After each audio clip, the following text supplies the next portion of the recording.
Welcome back to episode 28 of Talkin' Dribble Footy Ep. Plenty happened this weekend. Pies, are they officially contenders?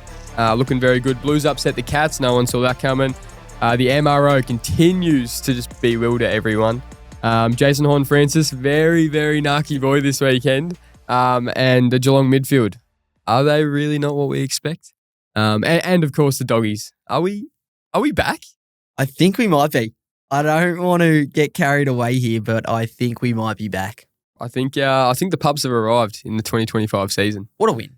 Oh. What a win. To go to Canberra, take on the Giants, who have a lot of expectations this season. A lot of people have put them as premiership favourites, top of the ladder.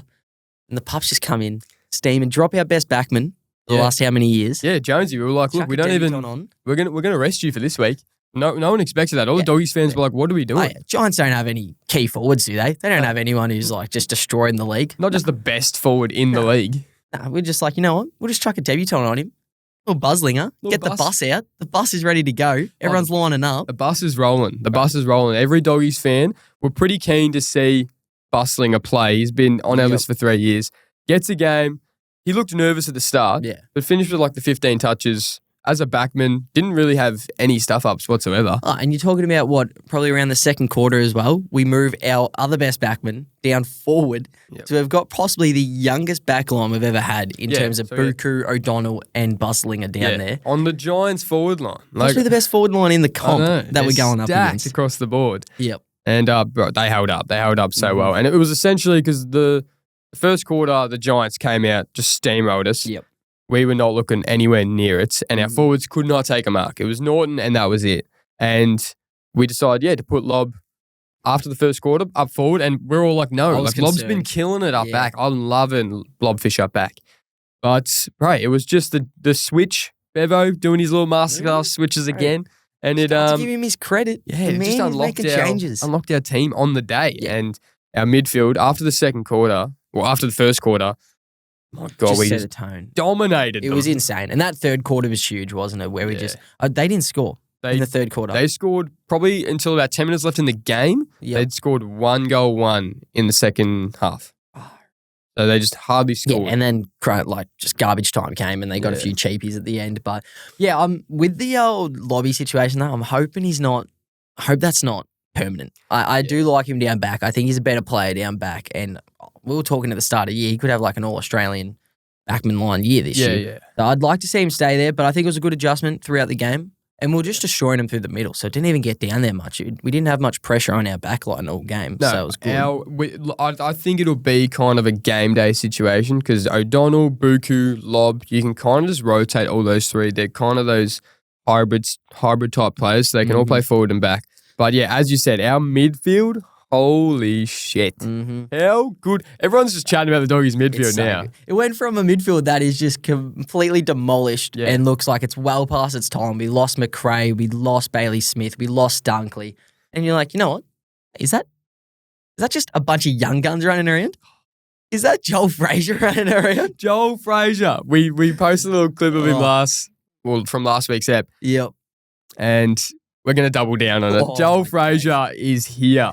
This man, how good is he? I thought he was best on. I thought him or Bont could be best on. Yep. But Joel Frazier, as a 20? He's 20. Yep. He's played a handful of games. Like I don't even think he's just clocked over the 20 game mark. Steal of the draft last year. Holy. Yeah, pick 46. What were the first 45 picks doing? What were they doing? He's literally just Bont and Liver together. It's crazy. We're not high on him. We're not high on him at all. It's just insane. I think he had like the 9 clearances and stuff as well, tied with Ed Richards for the game. Ed Richards killing it. Right. We're just all these moves, and I think that's where we need to give Bevo credit. Frazier was off the halfback last year. Richards was off the halfback last year. Chucked him in the midfield. Look at these blokes. They're some of the best midfielders going around right now. But that's where it's almost been a blessing in disguise having Bont out to start the year. And it's given the opportunity to these young players, Ed Richards, Frazier, even Riley Sanders, in the middle, in the guts. They've gotten a few reps in these first 5-6 weeks. Now Bont's in, and that's just unlocked them. And they all just look way better with Bont. You better watch out. Wait till Sam Kardashian comes back. Bro, God, what are we doing? What are we doing here? Just too easy. Samka's not even playing. And Treloar is a test for this week. That gets me going. So That gets me going. it is very looking, yeah, we are on the right trajectory. 100%. But even blokes like Riley West. Killing it. Riley West, he kicked, what did he kick? 3 maybe? He kicked 3 or 4. 3 or 4, and he only had like a handful of touches, but he just makes the most of his opportunities. 100%. Oh, he is the definition of a bloke who doesn't need much of the ball to make a change. And James Harms, we haven't even mentioned him. James Harms. Goes for 22 and 4 goals out of nowhere. Where'd that Kicked one come of the best from? goals of the round as well. Oh my God. It was insane. And that's what you need. When you're going up against a good team like the Giants, you need just random blokes to come in and have a bottler of a game. They didn't have anyone who did that. No. We had a bunch of blokes just stand up, take charge.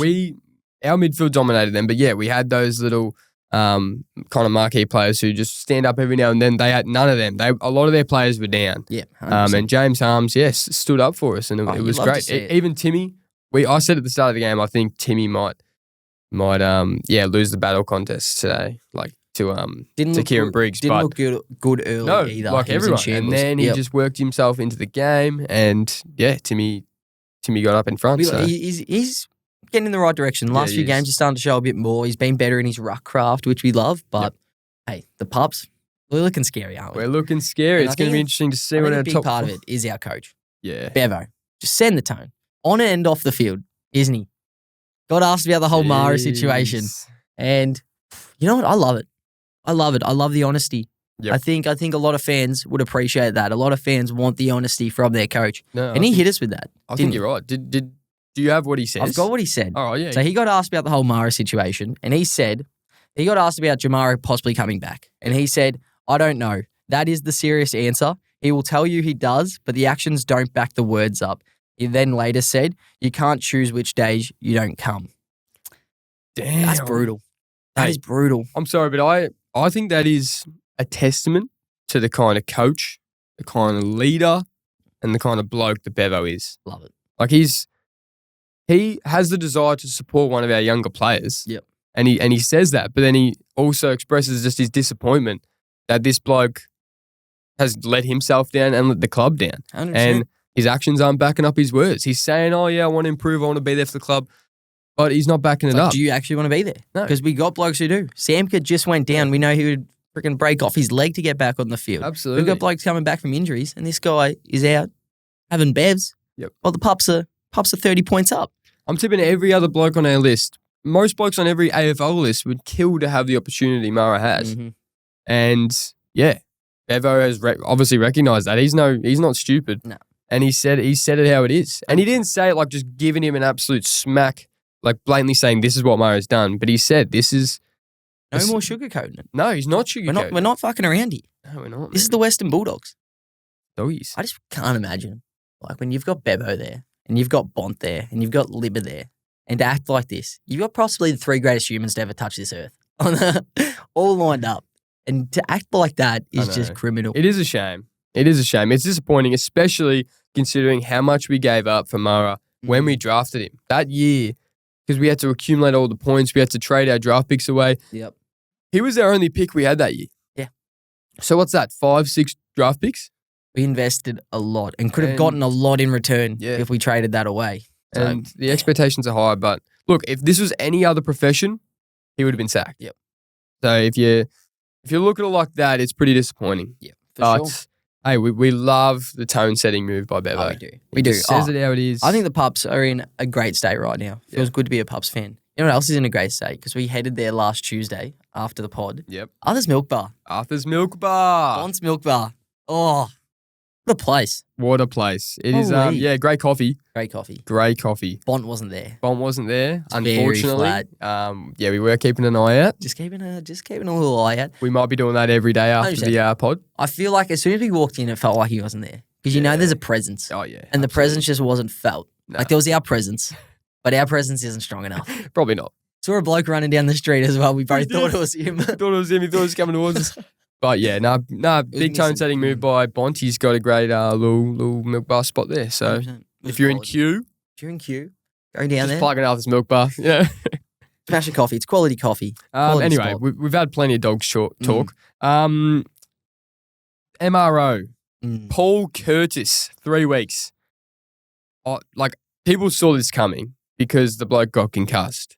But it just seems to be concussion, bang, 3 weeks. There's no middle ground. It's 0 or 3. That's what makes no sense. The MRO have put themselves in a box. Yep. Because it's like, why is it so black and white? Why can't there be different amount of weeks for, even if a player is concussed, for specific instances? It's pissed me off a And you're little. talking about this, like Paul Curtis is a bloke who's having best season of his career, possibly North's best player right now. Yeah, He's in killing it. contention for an All-Australian spot right now, having an elite start to the year.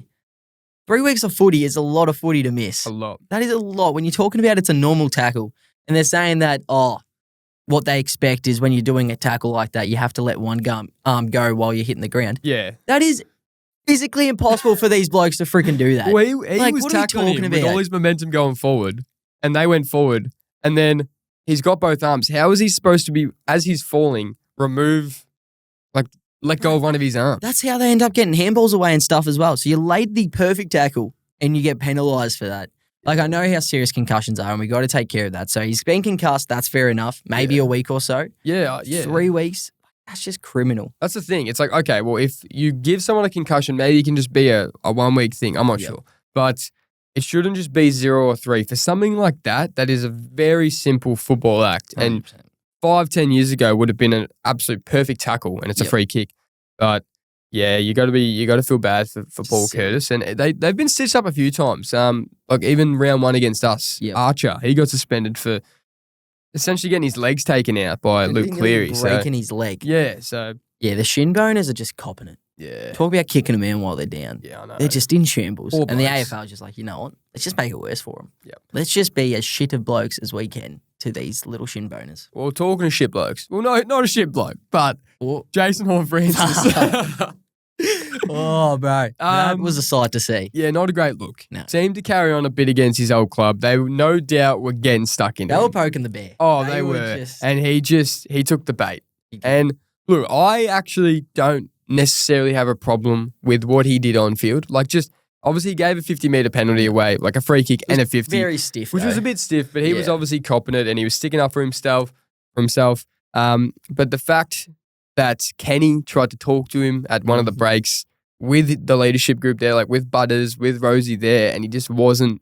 You'd see he's just disengaged. Oh, he wasn't even giving him And the then time of day. Tries to walk away. And they pulled him back. Butters Yeah. literally pulled him back, and Rosie and Butters were like, mate, lock in. It's like, switch on. And you could see even after that happened and Kenny was still chatting to him, he walked away and he wasn't hearing it. He was obviously very frustrated. Yeah. So not ideal. Like, I don't like that part about it.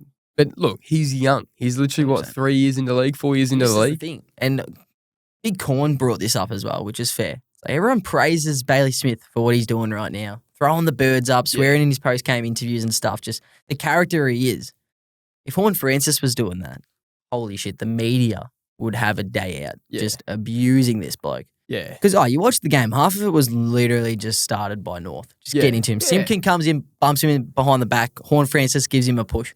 And they give a free kick away. always a And then it's just retaliator who blokes cops are it. just on top of him. Yeah. Sherry and him were close to kissing at some point. Like, holy shit, they were just bumping heads. Yeah, they were full headbutting. It was crazy. And Cherry kind of caused that. 100%, bit of a disadvantage. Cherry's got the helmet as well. Yeah, true. So talk about just, maybe even the stakes out a bit, buddy. Holy shit. But yeah, Horne-Francis is one of those blokes. There's certain players that kind of cop it a bit from the media. Yeah. Horne-Francis definitely is that. Like, this thing happens in sport. Yeah. These things. Like, you saw in the Super Bowl 2 years ago, Travis Kelce screaming at his coach on the sideline on the biggest stage. Bumped him as well. Bumped him. We're talking about 70-year-old Andy Reid Talking just about a Hall of Fame coach. So these things happen in sport, and he's so young.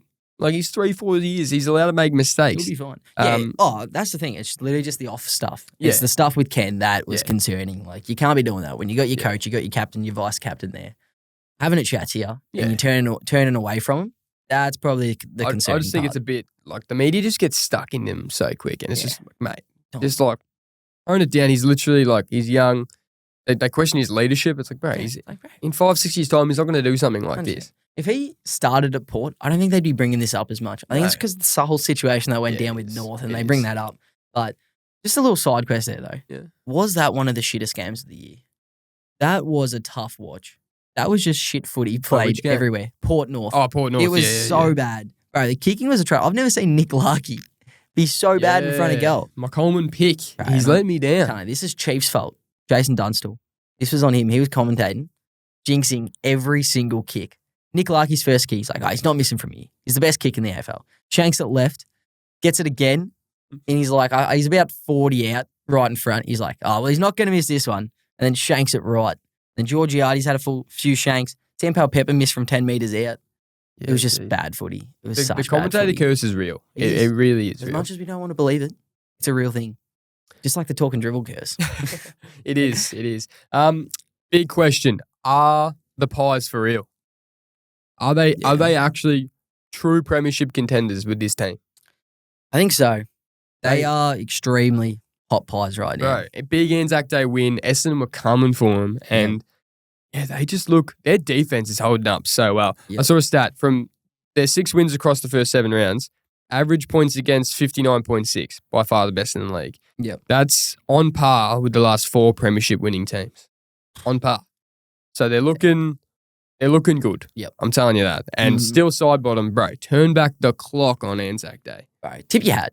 Tip your hat to the young fella. Yep. Because he looks like a young fella out there, doesn't he? Holy crap. It was like 14 clearances 35 disposals, 15 clearances, 7 inside 50s, 598 metres gained at 34 years of age. Best on ground. You can just see him everywhere. He was everywhere. Literally, it was insane. And the funny thing was when they were announcing the medal as well. Yeah. We couldn't hear anything. No. And then you just see a massive crowd of all the Maggie players. And then all of a sudden, you see this little shiny bald head pop out from the huddle, just gliding through. And you're like, he's done it. He's done it. Because we weren't sure if it was going to be him or Elliot, because Elliot balled out like 19 touches, 5 goals on Anzac Day. Like that's imagine not getting the medal for that. You'd be pretty flat. It's a midfield award. Yeah, it is. It is indeed. But he was just insane. You saw him everywhere. Just huge. But Pies, I'm telling you, big week this week against Geelong. Big game.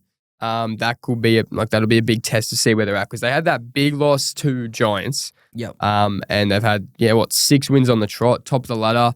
They're looking for real. Flag-Pies 100% will be a legitimate and thing. their midfield's stacked, and we're talking about we're going to bring up Geelong's midfield issues. It's going to be a bloodbath there. Yeah, not looking good, the old Geelong midfield. It's everyone was rating it at the start of the year. Baz, Max Holmes. It's like they need a third. They've got Tom Atkins there, and they've got some young talent coming up, but they need like a third, more consistent. It's an alpha in there. I feel like they don't have an alpha in there. Holmes is really good. Baz is really good, but they just don't have that alpha. No, they've never really replaced Joel Selwood. No, they've never 100%. Replaced that. Tom Atkins, he's that in and under. You'd love him as your teammate, but he's not a needle mover. You need, I'm telling you, Matt Rao, there is a fat chance he's going to the category. There's probably, I think, the more they struggle getting it out of the middle, the more likely are they are going to go get him. Well, they've probably already offered him 6,000 acres and 100 cash cows. Probably got a few farms on hand right now just to dish out, just to throw it out there. Yeah. I understand. They'll probably get Butters as well, won't they? Probably. It'll just be crazy. No, they're not getting Butters. We're getting Butters. I know, we've got Butters locked up. Future pup right Imagine our midfield with Butters. Do we actually need him? That's the question. I'd take him, but do we need him? Well, actually, I got a question asked of me yesterday from a Doggies fan. They were like, will Treloar be in the team? And I was like, that's a stupid question. That is a stupid. Obviously, he walks right in. Yeah. But then I was thinking about it, that's how deep our midfield is. But he obviously walks right in. He was an All-Australian last year. He would be our second best midfielder. But they asked the question. I was like, that's silly. But then I was thinking that's a great question to ask, because our midfield is just so stacked across the board. And I think we're in the transition of seeing Bont become a heavy target down forward as well, especially with Darcy Jamarra out. I think we'll see him down forward quite a bit. Yep. Because then Ed Richards, everyone, he was off the half back last year. He's possibly been our best midfielder for the start of the year. That's the thing. We're just great at rotating, and we have we have great athletes. Matt Kennedy, you can plug them kind of any end of the ground. Yeah. In the guts, up forward. Kennedy's dangerous around goal, so you can kind of plug them anywhere. Even Treloar has proven that he can be pretty dangerous around goal. So, 100%. Anyway, we always get back to Dogs. Shattering thing. Well, it was great for the Blues to get a dub. Blues got a dub, but Jack Silvani out, I'm not sure, indefinitely. He's broken his hand, has to have surgery. Such a shame. He was moved. He obviously is coming off an ACL, and he was moved down back. He was traditionally a forward. He was the 4th ranked key defender in the league. That's one behind Wiedering. Wiedering was at 3rd. So they had one of the best duos in the defense, and gone down. What even happened? Shattering way. It was literally just him and Danger. A bit of hustle-tussle right there. Just throwing a few haymakers at the body. And then all of a sudden it cuts to Silvani just checking his hand. Bro, that's the danger effect. Yeah, I knew it. The bloke's made out of steel. It's insane. How he doesn't age. But it was crazy. I'm like, you couldn't be happy. Imagine that. Just a few here and there's. Then you break your hand off it. You'd be pretty flat.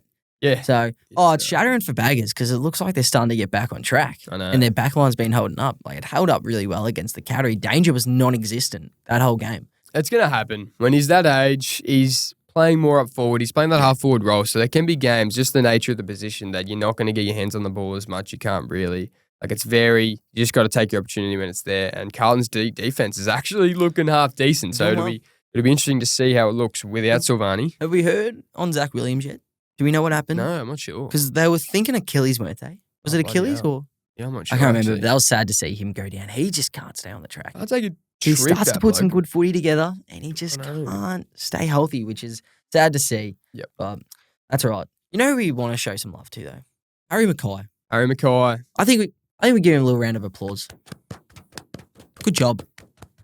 We've been pretty brutal on both Mackay brothers, I feel like. No, on Ben we have. Yeah, on Ben we have. We haven't I think it's said just the anything about Bens. Harry. No, have we? I don't know. I don't think so. I don't know, but he was huge on the weekend. Massive. He's one of their best players. Bro, Cats were coming. They were like full, like the momentum was all their way. Yeah. And Harry Mackay just came up with some massive marks, kicked that goal. Huge above his head. And then, his kicking looked a little better. Yeah, it did. So, no, it was his best game of the year. And he's obviously had some off-field stuff, like with his mental health and stuff. So it's great to see him back at his best. And Carlton are at their best when he's playing good footy. If him and Curnow are that forward tandem that they've shown to be, both Coleman medalists, it was great to see Mackay back in form. We want both of the Mackay brothers in form. 100%. That's the thing. Now it's just up to Ben. Ben's got to set the tone. Go be that key backman that Essendon wanted. We don't hate him. We just had to point out the facts on that one. Exactly. But we want him to do well. We want everyone to do well. Yep. Apart from Hockball. But that's just a different conversation. They can all just suck. Just suck for as long as possible. You were the only bloke in our tipping comp to tip them. The only bloke. Yeah, well, I felt like it was needed. Repeatedly throughout the whole game, you were telling me West Coast are coming back here. They would kind of come. But you know what stopped them? Because free kick Hock is back. Free kick Hock is well and truly back. It is a disgrace what I saw on Sunday night footy. It is a disgrace. The AFL's rigged. I'm telling you. I'm putting it out there right now. Are you kidding yourself? AFL free kick Hock is well and truly back. You can't touch him. They kicked 18 goals, 16. Yeah, because to they're just 11 goals, 8. They're just giving it. Did the umpires against West Coast? Yeah, that's what I'm saying. They wouldn't have, West Coast with no chance to win. Yeah, and the umpires didn't help them. Jesus. Actually, I need to look at the free kick count. I'm not even sure what the free kick count was. I'm going off the eye test. The eye test. It was 24-11. But to be fair, bad teams don't get free kicks because they suck. Like, they're never to the ball first and they're sloppy. They're shit because the umpires don't respect them. Speaking of the umpires, there seem to be an umpire story every week. Is this the worst umpiring has ever been? Look, the crisis levels are high with the umpiring. It's, whenever there's a red button to push for the umpires, I think now's the time. Don't tell Razor that, though. Razor is very firm on umpiring is the best it's ever been. Got into Kingy about it. So, very sensitive topic for the young man. I've just never had so many questions within a game about just the general rules of football. Like the base rules that everyone usually knows. What is holding the ball? I don't know anymore. What's deliberate or insufficient intent? And what the hell is a 15-meter kick? It's actually crazy. Like, none of them. You don't know when they're going to call it. You'll have blokes bombing at 30, 40 metres down the field, and it literally just takes a bad bounce left. Yeah. And it's like, that's insufficient intent. But it's also right, up and it's forward. Back in play. Like, people are kicking it into their forward 50, and it bounces out. And they call it insufficient intent. That bloke who umpired us, the Collingwood game, whenever I see his face, I can't stand him. Fuming. We don't bash umpires. We don't bash umpires apart from him. I don't know his name, but far out. Yeah, I've never been so angry. You can go to the Instagram. His face is plaster all over our account. But yeah, it is leaving players, coaches, media, fans just confused every game because we're not sure when they're going to go holding the ball. It seems to be if you try and get rid of it, like that's when they're going to call it. Yeah. If you show no attempt, Or like they kind of just, you get tackled. A lot of time, they're running, get tackled, just drop it. Yeah. Like, oh yeah, play on. Play on. Play on. Or if you get tackled in a big contest, they'll either ball it up straight away or they'll wait 3 seconds and call holding the ball and you don't know when they're going to do it. Is that the most frustrating thing in the AFL, you reckon? It's like they get tackled and then the umpire's just waiting. It's like 3 blokes are stacked on top of them. What do you expect them to do? They're just getting bloody touched by 3 different blokes down there. Yep. And they're just waiting. And it's like, what are we meant to do about that? And the 15-metre kicks. Like, that is definitely something the AFL just did not need to tinker with. No. Like, the game is so good. It's such a great sport. That's why everyone chats about it, everyone watches. Yep. And there's things that need to be adjusted. This 15-metre kick thing was not one of them. No. If blokes were getting away with 13, 14-metre kicks, who cares? It shows the skill. It shows the craft. 100% the skill of the game is disappearing. It is. Like, and it's such a massive swing in a game when a team kicks a 15. Sometimes it's like a 17, 18-metre kick, at least it seems. Yep. And they call play on, and then it just goes the other way because it's such a high turnover game. The worst thing is as well, is they're calling it not 15 in the team's back line. Yeah. But then they go down forward, and it'll be a 5-metre kick. I know. And no matter where they are, they'll give it. Yeah, what is with that? As soon as like a turnover or something happens and a quick kick, it's 15 every time apparently. It's always, when they kick it into the forward line for a set shot, it could be a 5-metre kick. It's retarded. So they're literally going from one end, stitching one team up with a non-15 call in their back line and then rewarding the other team with a 5-metre kick in their forward line. What are we doing here? What are we doing here? And it's tough because you don't want to be angry at the umpires because it's obviously, they're like the messenger here. Yeah. Because it's obviously coming from the AFL. They're the ones who are being told, well, we need to crack down on this, we need to crack down on that. I feel like half the umpires wouldn't know what they're actually meant to be calling. Still would because love it just to see a changes post-game so interview much. for an umpire. Would love it. Just get us in there, We'll be asking the questions. Ask the questions, see what they come up with. Give us reasons why you called this, why you didn't call that, why you're so shit. Like, exactly. Exactly. That's what we need. That's what the AFL needs. That would be brutal. Yeah, that would be Bro, brutal. imagine if they allowed coaches in there as well to ask the questions. Oh. Like that would be content. That'd just be quality. I think the number of people who would want to be umpires would drop off dramatically. All be done. But imagine getting Bevo in there. Oh. After they just cost us the game, he's like, you're proud of yourself. You're proud of yourself. Do you reckon the umpiring committee backs you? Yeah, they back you, do they? They back you. I reckon Razor just answers them all. Yeah, Razor. I reckon we just put him front and center. Well, Razor's the warden of the umpire house. One bad question, he's like, don't speak to me like that. That'd just be absolute scenes. They all live in the same house, don't they, the umpires? I think so. On bets everywhere. Razor. Little nighttime story for him. Tucks him into bed. Bloody hell. Little kiss on the cheek. All brush teeth together. One toothpaste. One toothbrush. Just one big toothbrush. Bloody hell. Anyway, move on. Max Gawn. There's been chatter. There was chatter about him. Oh, he's looking washed. Now it's like, is he the greatest ruckman of all time? That's the question. That is the question. And it's tough because we haven't been around long enough to see all the best ruckmans in the world. Like, we didn't get to watch like Jim Steins and stuff. So these blokes were... Well, that's the names that come to mind. It's like Jim Steins, Dean Cox, he's the big one, Luke Darcy, like these players. I don't know too many all-time Would you ruckmans. say Todd Goldstein's up there? I feel like he was so consistent. Yeah. Would Nick knew he'd be up there? He was a I've no idea. He just didn't... I don't think... Like premiership player. It's just like, he didn't play for that long. Like, his prime hasn't been as long as these other greats. Like Dean Cox, like Goldstein, like Gawn, like Steins. I don't know, though. It's tough. Like, he has been a premiership captain. Yep. How many time All-Australian?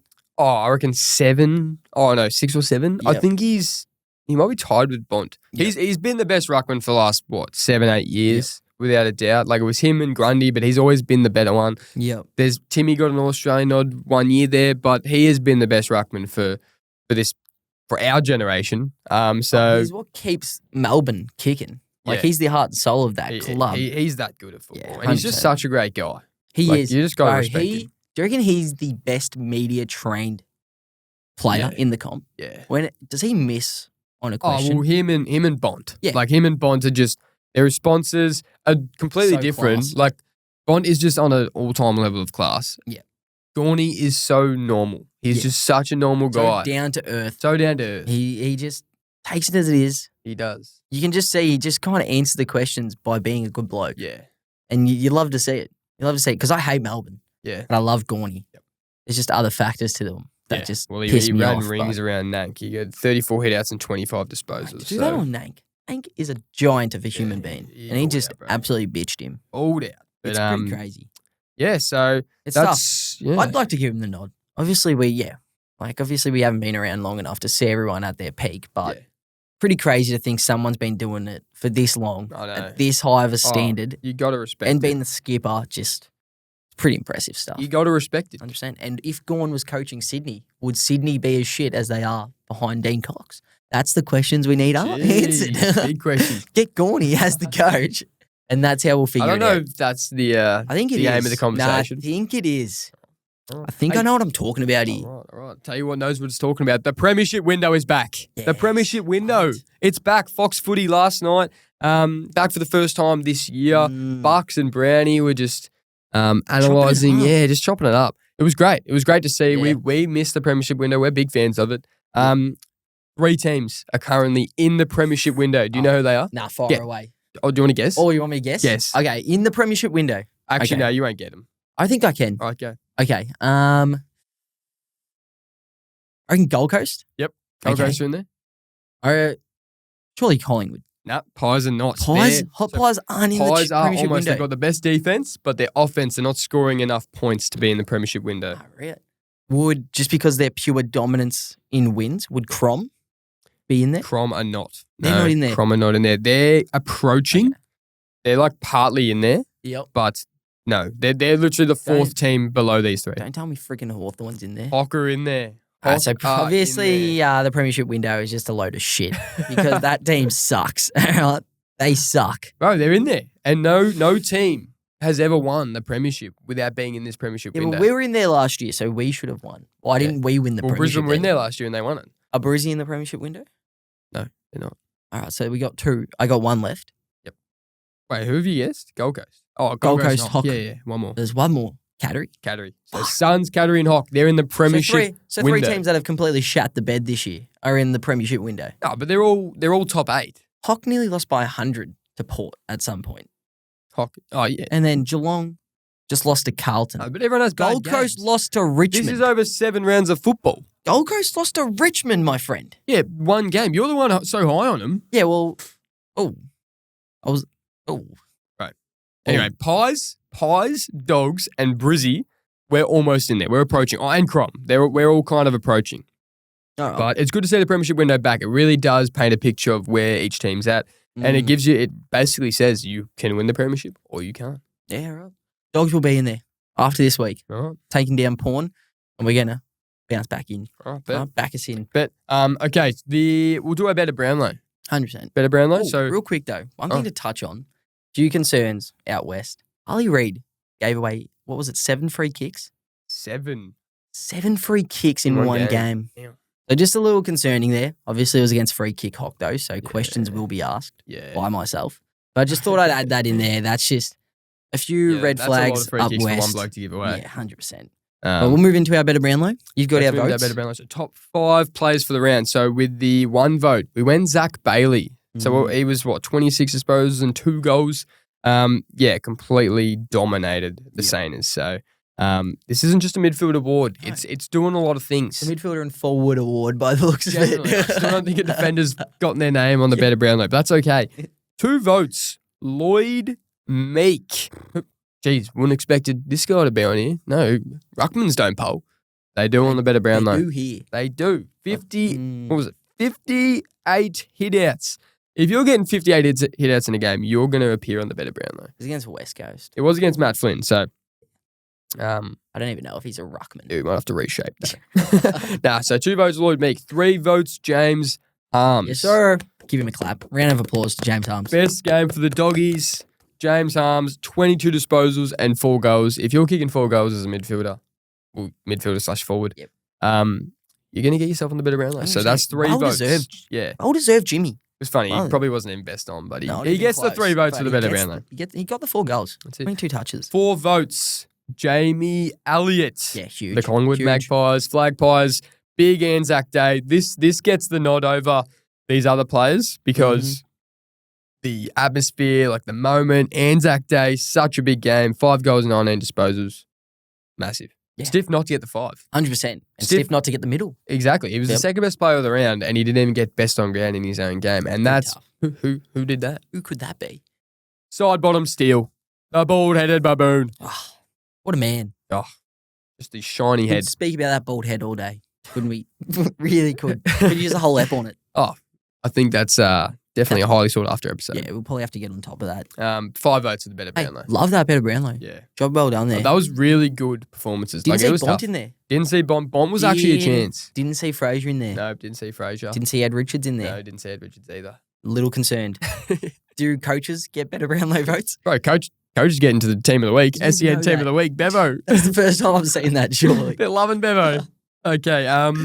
Elly Kunderwood. Yeah, Elly Kunderwood. Few Elly Kunderwood blunders this week, wasn't there? A Yeah, bit there of was. tomfoolery from the AFL A world. lot of wobblehead behaviour. A lot of wobblehead behaviour. And one of them was coming from the Port North game, which a lot of it was. But this one, Sam Powell-Pepper finds himself with the 1 vote for Elly Kunderwood. You can't get a free kick. Well, firstly, he missed a goal from 5 metres out.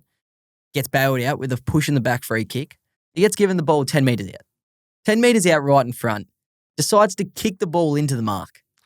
10 metres out, at this point, it's a close game. Yeah. And I don't want to bash the man because he's been huge. And he was huge all game. But Sam Powell-Pepper, you're in my freaking super coach team and you're costing me a goal like that.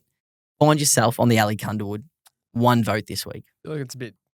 It's probably a little That personal. vote's a bit skewed because it's a bit personal. It did cost me, but I still got the win, so it's Yeah, you okay. got the win. I got the win. 3 on the trot, so Jolly Poise is a buzzing. Right. 2 votes. GWS media team. What a blunder they made. Don't come at the beast, all right? Earlier in the week, they came out. They made a little post about the Western Bulldogs. It was a little photo of their captain, Toby Green, and our god/captain, Marcus Bontempelli, and said, tune into the game at Canberra, where you'll see the best player in the comp take on Marcus Bontempelli. Oh, my God. In Canberra. What What are is we this doing? about? What are we doing? And then, the Pups just posted it post-game.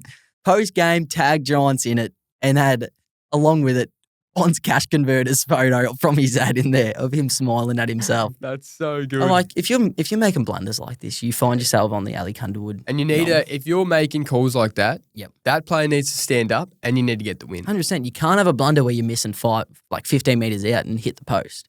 Yeah. You can't be doing that. Bont had a better game and played 3 quarters. Yeah. He played 3 quarters and got the most coaches' votes on the ground. Exactly. So I think we know where that I stands. think we know who the best player in the league Pipe is. down a little bit. All right, up Jeez. west. All right. I'd love to get a little poll going. Bont, Toby Green, who's better?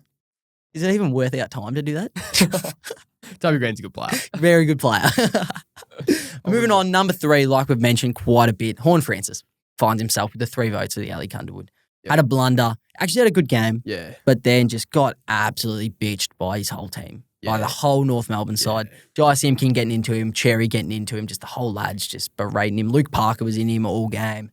And then just to walk away from your coach and your leadership group to show that's a sign of immaturity wasn't ideal. Jeez.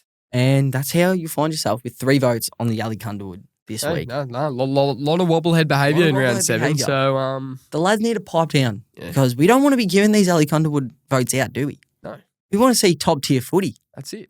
And the MRO's got to be careful. They were on Elly Kunderwood watch. Umpires on Elly Kunderwood watch as well. They're So on Elly Kunderwood watch just about every week. it's stacking up. See, that's why we can't put them in because they just have it in the They bag would by win. round Yeah, 3. They would win easily. 100%. Top 4 teams. Are we doing top 4 teams now? Let's smash our top 4 teams. So our top 4 teams of the comp. Do you want to go first? I'll start us off. Okay. All right. 4-1. 4-1.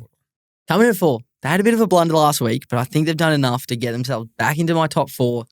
And they're in the premiership window. So the Gold Coast Suns. That was an impressive game to come back, kick 12 goals straight against Sydney and take a win by like 40 plus is huge for them. They deserve their spot in the top 4 teams. Okay. No? Okay. Did How they many lose to Richmond Yeah, they did. like 2 weeks ago? Which I mentioned. But everyone, as you'll see, every top tier team has had a bad loss this year. Oh. All right, everyone has had a bad week. So I'm still not fully hooked on them, but I'm not hooked on the teams behind them either. Okay. No, that's valid. That's valid. Coming in at number 3. Woof, woof, woof. The Western Bulldogs are finally in the top 4 Top at 4. Talk and Dribble. They were nearly in there last week. I was trying to find ways, but this week was enough to get them in there, I feel like. Just the pure dominance inside the middle. So they're sitting number 3 on my top 4 teams, which you just love to see. They'll just keep climbing. Yeah. They'll keep climbing. Coming in number 2, possibly still the best team in the comp, but they're still in cruise control a little bit. The Brisbane Lions, I still think they'll be there in September. They'll probably find themselves in a grand final again, but a few holes are opening up, so hopefully they can fill those a bit, but they're number 2 team in the comp. Yep. Number 1, kind of pains me to say a bit because I've been off them a bit lately, but they are extremely hot pies right now, and that's Collingwood. Yeah. They are the best side in the comp, just pure dominance, barring opening round. They've just been destroying everyone, and that's the thing. Everyone has a bad week. Yep. They had their bad week early, and they've just been insane since then. Yep. So hats off to the Pies. You're sitting number 1 right now. That's valid, man. That's valid. That's a good 4. I've gone number 4, Hockball. They're in my 4. They bounced back well. They lost 2 games in a row. And yeah, against Port, against Cattery. They were good games. Cattery was. Well, not so much. But yeah, bounced back again. Won a game. It was a danger game. They needed to win. They're looking good. Giants fell out. Geelong fell out. Like, they lost games in a pretty bad way. So Crom were up there. They've fallen. Yeah, so deep. Hock, they're 4th best team in the league. 3, the Pups.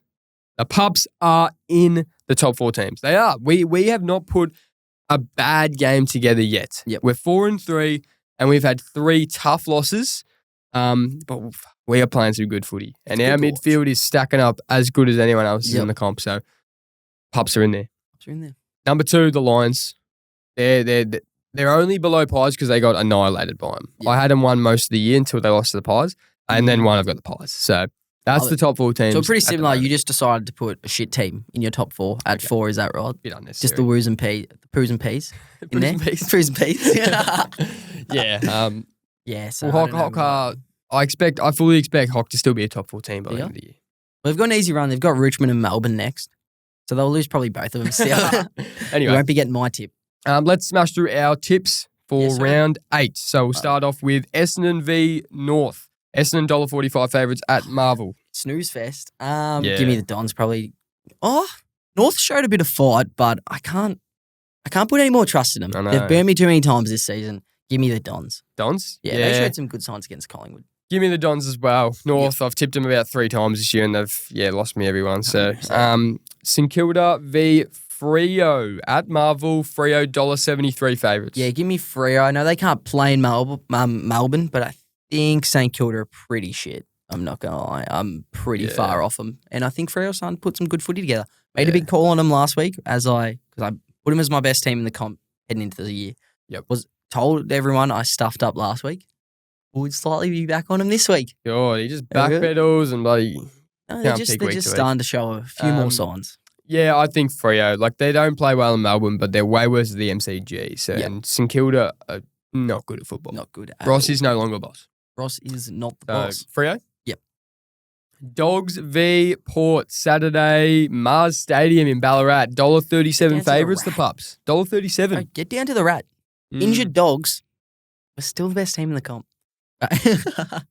Bit too far. No, but I'm backing us in. Yeah. I love us. I love us in Ballarat. I'm not going to lie. So give us by like we play 20 well plus. there. We play well there. And it's going to be a good game, I reckon. Yeah. But I'm backing the Dogs. 100%. Crom v Blues. Adelaide Oval, $1.50 favourites, Crom. Yeah, give me Crom. I think they kind of give the old baggers a bit of a reality check, and they need to bounce back. They haven't been playing great footy the last couple of weeks, so Crom bounce back and bit of a reality check for the old baggy Blues. Yeah, I think they're going to humble the Blues. Yeah. I think they are.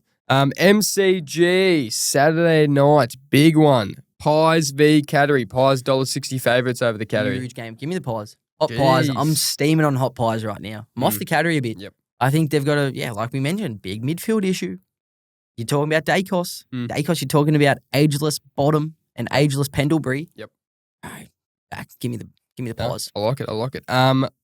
Well, I'm picking the Pies as well. Flagpies, I think they're for real. 100%. West Coast v Melbourne, 15th v 18th at Optus. Melbourne $1.42 favourites. West Coast still yet to get on the board. This is bad. I think Melbourne, because West Coast looks so average. They look terrible. Bro, they actually had some good passages against Hawk and then just stuff it up towards the end. They just make one bad handball. I don't think Melbourne are actually that bad. Compared to what their first few weeks were, I don't think they're as bad as that. So give me Melbourne. Yeah, they've won 2 on the trot, Melbourne. I fully expect them to beat them. Yeah, love it. West Coast is so bad. Yeah, they're just so bad. Alrighty, we haven't had any different ones yet. No. Swans v Giants at the SCG. 14th v 6. So Giants are currently $1.60 favourites. Yeah, give me the Giants. Yeah. Yeah, Giants easy. Easy. Swan looks shit.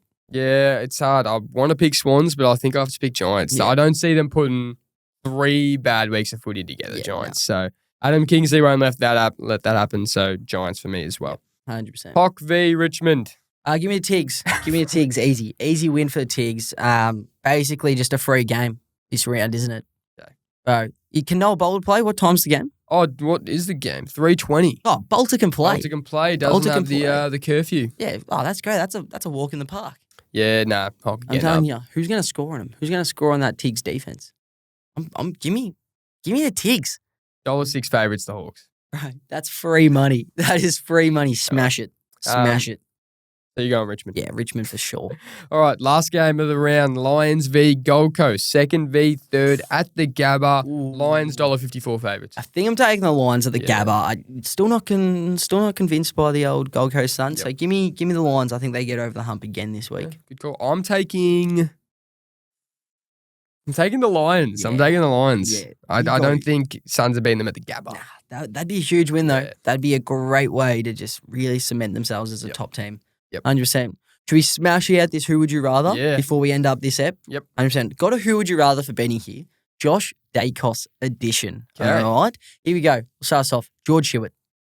I'm taking Josh Dacos. Will Ashcroft.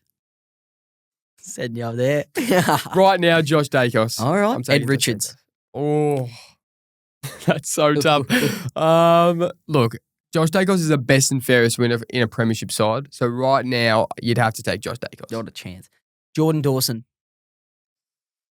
Jeez, Jordan Dawson's a gun. Yeah. I think Jordan Dawson. Ollie Wines. Oh, Josh Dacos. Josh Kelly. I'm taking Josh Dacos. All right. Yep. Levi Ashcroft. Oh, Josh Dacos. All right. Finn Callahan. Jeez, Finn Callahan's a gun. He's just scratching the surface. I think I'm still taking Josh Dacos. All right. Sam Durham.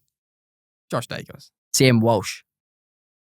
He's playing good footy. He's playing good footy, but I seriously, I'd take Josh Dacos. The Horn Francis. His potential is pretty crazy. He can break open a game. Yeah. I think I'm taking Horn Francis. Yep. Jake Saligo. Ooh, he's a gun. He is super underrated. Nah, right now, I'd take Josh Dacos. All right. Jack Steele. Josh Dacos. Bailey Smith. He's a gun. I think I'm taking Bailey Yep. Smith. And to finish it off, Yep. Josh Dunkley. Damn, I love Dunks. Dunkley's defensive pressure. He's not as polished with the ball as Josh Dacos, but I just love it. He's just got the heart. I'm taking Josh Dunkley. 100%. I'm taking Dunks. All right, I like that. That was a good balance. Yeah. Good balance. I is. don't agree with Dacos over Ed Richards. I think Ed Richards just is a different We watch way beast. more of Ed Richards, don't we? because he's better. But That was good. That was good. Love it. Great job. Great Anyway, job. that is episode 28, AFL ep. Keen to see what happens this weekend, round 8. 100%. Big week of footy. Make sure to check out our sports bet. We'll be doing our big hat bet of the week later on in the week. Yep. We might be changing it up a little bit. Yeah. There's a bit of rumbles. You know, we need to hit on one. We need to hit on one. So make sure to get to our sports bet feed to smash those. Yep. Big week of footy ahead. Big week. Listen on Spotify, Apple Podcasts, watch us on YouTube, check us out on social media. Give us a review, helps us get found. But yeah, thanks for tuning in, squad. We out.